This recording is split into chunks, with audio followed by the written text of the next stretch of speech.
new summer job at the new and improved Freddy Fazbear's Pizza. I'm here to talk you through some of the things you can expect to see during your first week here and to help you get started down this new and exciting career path. Now I want you to forget anything you may have heard about the old location. Some people may still have a somewhat negative impression of the company. That old restaurant was kind of left to rot for quite a while. But I want to reassure you, Fazbear Entertainment is committed to family fun and above all, they spent a small fortune on these new animatronics. Facial recognition, advanced mobility, they even let them walk around during the day. But most importantly, they're all tied into some kind of criminal database so they can detect a predator a mile away. Heck, we should be paying them to guard you. Now that being said, no new system is without its kinks. You're only the second guard to work at that location. The first guy finished his week, but complained about conditions. We switched him over to the day shift, so hey, lucky you, right? Mainly he expressed concern that certain characters seem to move around at night and even attempted to get into his office. Now, from what we know, that should be impossible. That restaurant should be the safest place on Earth, so while our engineers don't really have an explanation for this, the working theory is that the robots were never given a proper night mode, so when it gets quiet, they think they're in the wrong room. So then they go try to find where the people are, and in this case, that's your office. So our temporary solution is this. There's a music box over by the prize counter, and it's rigged to be wound up remotely. So just every once in a while, switch over to the prize counter video feed and wind it up for a few seconds. It doesn't seem to affect all of the animatronics, but it does affect one of them. And as for the rest of them, we have an even easier solution. You see, there may be a minor glitch in the system. Something about robots seeing you as an endoskeleton without his costume on, and wanting to stuff you inside a suit. So hey, we've given you an empty Freddy Fazbear head. Problem solved. You can put it on any time, leave it on as long as you want. Eventually anything that wanders in, wander back out. Something else worth mentioning is kind of the modern design of the building. You may have noticed that there are no doors for you to close. But hey, you got a light, and even though your flashlight can run out of power, the building cannot. So don't worry about the place going dark. Well, I think that's about it. You should be golden. Check the lights, put the Freddy head on if you need to, keep the music box wound up. Be okay. Have a good night. Talk to you tomorrow.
first night wouldn't be a problem. You're a natural.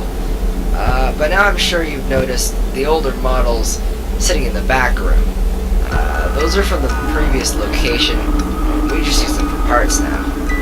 The idea at first was to repair them. They even started retrofitting them with some of the newer technology. They were just so ugly, you know? The smell. So the company decided to go in a whole new direction and make them super kid-friendly. Those older ones shouldn't be able to walk around, but if they do, the whole Freddy head trick should work on them too, so whatever. I love those old characters. Did you ever see Foxy the Pirate? Oh wait, Fox. Oh yeah, Foxy. Hey, listen, that one was always a bit twitchy. I'm not sure the whole Freddy head trick will work on Foxy. If for some reason he activates during the night and you see him standing at the far end of your hall, just flash your light at him from time to time. These older models always can get disoriented with bright lights. Cause some system restart or something. Come to think of it, you might want to try that on any room where something undesirable might be. It might hold them in place for a few seconds. That glitch might have been carried over in some of the newer models as well. One more thing, don't forget the music box. I'll be honest, I never liked that puppet thing. It was always thinking that it could go anywhere.